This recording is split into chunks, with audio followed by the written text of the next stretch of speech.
안녕하세요, 리솔루토입니다. 우리는 흔히 뉴스 또는 다양한 매체에서 출산율과 경제를 엮어서 말하는 것을 많이 볼 수 있습니다.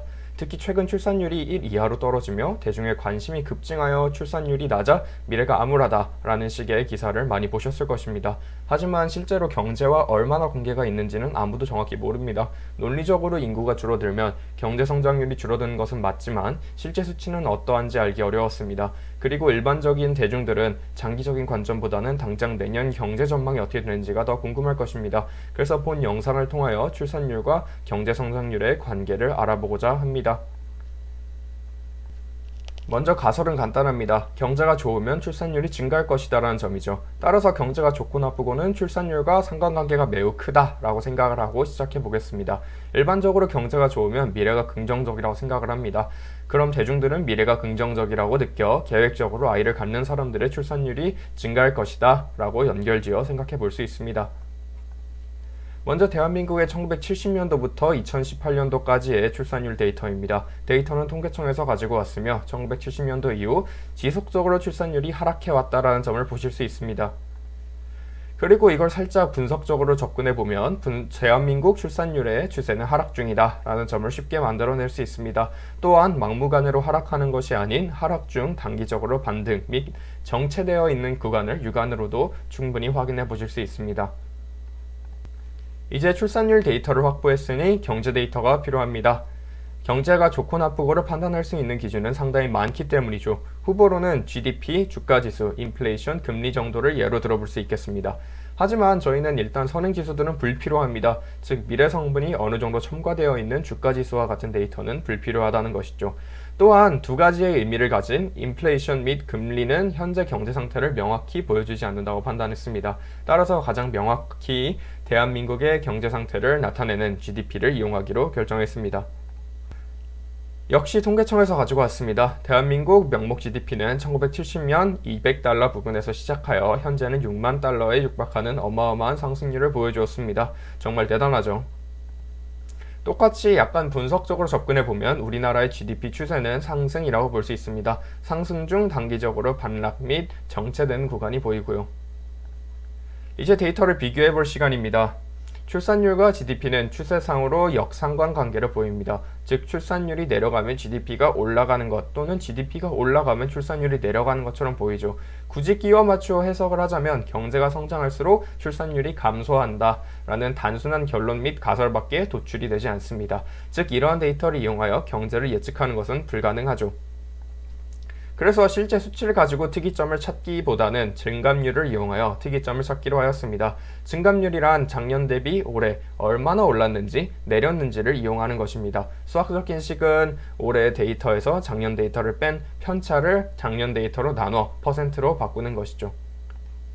그럼 1970년도부터 2018년도의 출산율 증감률은 이와 같습니다. 출산율의 추세는 하락하고 있다는 점을 다시 기억하신 후 보신다면 대체로 증감률이 마이너스인 것을 보실 수 있습니다. 증감률이 실제 데이터와 함께 겹쳐서 보시면 이와 같습니다. 가끔 반등하는 부분에서 출산율 증감률이 급격하게 증가한다는 점을 보실 수 있습니다. 분석에서 멈추는 것이 아닌 예측까지 해보는 것이 이번 영상의 목표인 것인 만큼 이런 특이하게 많이 상승하거나 많이 하락한 부분을 적극 활용해야 합니다. 증감률을 보시면 하락하다가 갑자기 솟아오르는 데이터가 눈에 바로 보이죠. 이번에는 GDP 증감률입니다. 일명 경제성장률이라고도 불리는데요. 중간에 마이너스 30% 하락한 부분은 우리나라 역사상 가장 경제가 좋지 않았던 97년도 외환위기였으며 오른쪽에 마이너스 10%가 유지된 부분은 2008년도 대공황이었습니다. GDP 차트와 증감률을 붙여서 보면 특이한 부분들을 좀 더 쉽게 찾아낼 수 있다는 점을 알 수 있습니다. GDP 차트에서는 하락하는 부분이 크게 와닿지 않았으며 증감률을 보니 조금만 하락하거나 상승세가 꺾이는 부분도 민감하게 잡아낼 수 있습니다. 이제 두 증감률 데이터를 비교해 볼 시간입니다. 왼쪽은 출산율 증감률이며 오른쪽은 GDP 증감률입니다. 이제 이러한 증감률들을 구체적으로 경제가 좋을 때와 나쁠 때를 구분하여 좋고 나쁠 때의 출산율을 관찰해 보겠습니다. 일단 경제가 좋을 때를 구분해야 합니다. 저는 일단 GDP 증감률, 즉 경제 성장률이 일정 기간 동안 높게 유지될 경우로 잡았습니다.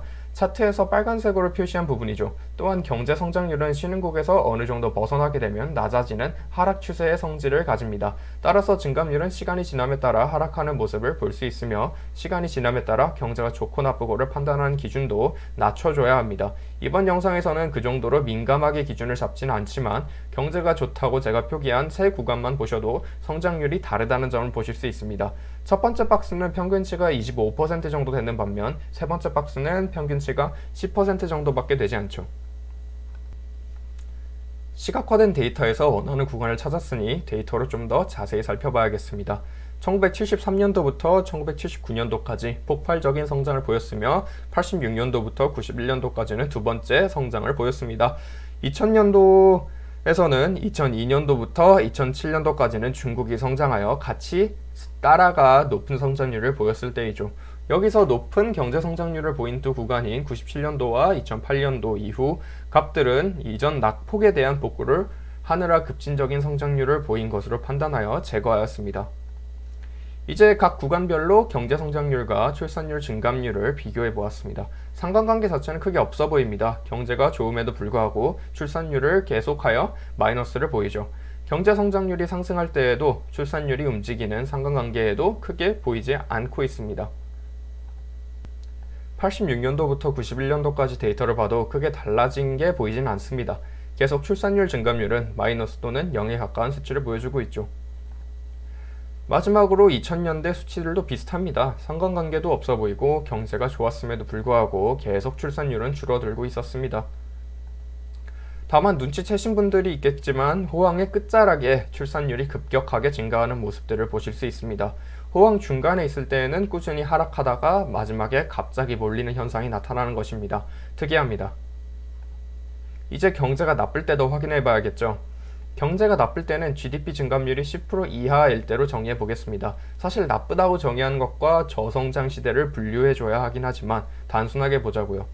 그럼 세 구간 정도로 나눠볼 수 있습니다. 당연히 97년도 IMF는 들어가네요. 실제 데이터를 보시면 80년도부터 85년도, 96년도부터 98년도, 11년도부터 18년도 세 구간으로 보입니다. 08년도는 생각보다 우리나라에 길게 영향을 주진 못했습니다. 2년 정도 영향을 준 것이라면 애매하기에 그 이후인 11년도부터 저성장 시대에 돌입하면서 경제가 좋지 않다라고 정의해 보았습니다. 이제 GDP 증감률하고 출산율 증감률을 같이 살펴보겠습니다. 이건 좀 특이한 값이 나옵니다. 경제 성장률이 낮은 경우 출산율은 항상 마이너스를 유지합니다. 다만 경제 불황의 길이가 길어질수록 출산율이 하락하는 속도도 빨라진다는 현상을 보실 수 있습니다. 96년도도 비슷합니다. 96년도와 97년도에 경제가 나빠지기 시작하며 출산율이 급격히 하락하더니 98년도에 급격하게 하락하는 모습을 보입니다. 또 경제가 좋지 않으며 출산율이 계속 음의 영역을 벗어나지 못하는 것이 보입니다. 11년도부터 18년도는 참 애매한 구간입니다. GDP 증감률도 다소 무작위적이고 출산율도 무작위적입니다. 대체로 GDP는 낮게 유지가 되고 있으며 출산율 증감률도 낮게 유지가 됩니다. 저성장으로 분류되는 구간인 만큼 애매하다고 판단됩니다. 이제 출산율 증감률만 싹 모아서 비교해보면 신기하게도 여기도 끝자락에 출산율이 급감한 모습을 보입니다. 즉 불황의 끝자락에는 아이를 더욱 낳지 않으며 다음 호황을 예측할 수 있다라고 해석이 되죠. 17년도 또 19년도 출산율이 급감하는 모습을 보였는데 과연 경제 불황의 끝자락을 알리는 신호탄이었을까요? 결론은 생각보다 단순했습니다. 출산율과 경제 성장률은 단기적으로 아무런 관계가 없습니다. 즉 매체에서 출산율이 낮아 경제 성장률이 둔화가 되고 있다 또는 이 둘을 엮는 어떠한 발언도 사실 별 의미가 없는 대중들의 입맛에 맞게 포장해준 말들일 뿐인 거죠. 또 경제가 실제로 좋았을 때에도 출산율은 계속 감소하였습니다. 전 세계적 트렌드이기도 하고 발전된 나라일수록 출산율이 감소하는 것은 당연한 것이죠. 실제로 아프리카 쪽 나라들의 출산율 증감률을 보면 70년도 또는 80년도부터 꺾이기 시작한 나라가 많습니다. 하지만 키포인트는 경제가 좋지 않으며 당연히 출산율이 감소합니다. 즉 경제가 좋을 때는 별 상관이 없는데 경제가 좋지 않을 때에는 아이를 더 낳지 않습니다. 그리고 저희가 이 데이터를 이용하여 생각해 볼 수 있는 것은 호황의 끝자락에는 출산율이 급격하게 증가한다는 점입니다. 즉 사업을 시작하실 때 출산율이 어마어마하게 높다면 불황으로 사업이 몇 년간 힘들 가능성이 있다는 것이죠. 반대로 불황의 끝자락에는 출산율이 급격하게 감소합니다. 실제로 얼마나 연관이 있는지는 모르겠으나 대중들이 느끼기에 경제가 좋지 않으면 아이를 낳지 않기 때문에 이러한 점을 활용한다면 경제가 좋지 않은 끝자락을 찾아낼 수도 있겠네요. 다시 GDP 증감률과 출산율 증감률을 같이 두고 보면 출산율이 높을 때에는 역사적으로 불황의 시작이었다라고 결론을 지을 수 있었습니다. 반대로 출산율이 어마어마하게 낮을 때에는 경제가 불황의 끝자락이었다라고 결론을 지을 수 있죠. 이제 역사가 만약 반복된다면 현재는 사업 또는 경기를 타는 무언가를 시작하기 좋을 때가 아닐까라는 생각이 드네요. 이러한 아이디어를 활용해야 하는데 출산율과 경제성장률은 상관관계가 거의 없어 보이지만 극점에서는 꽤 유의미한 상관관계를 보입니다.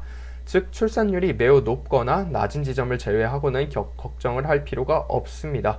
또한 다른 나라의 연관지어 생각해 볼 때에는 경제를 연관지어 출산을 설계할 정도로 발전된 나라에서 적용이 가능해 보입니다.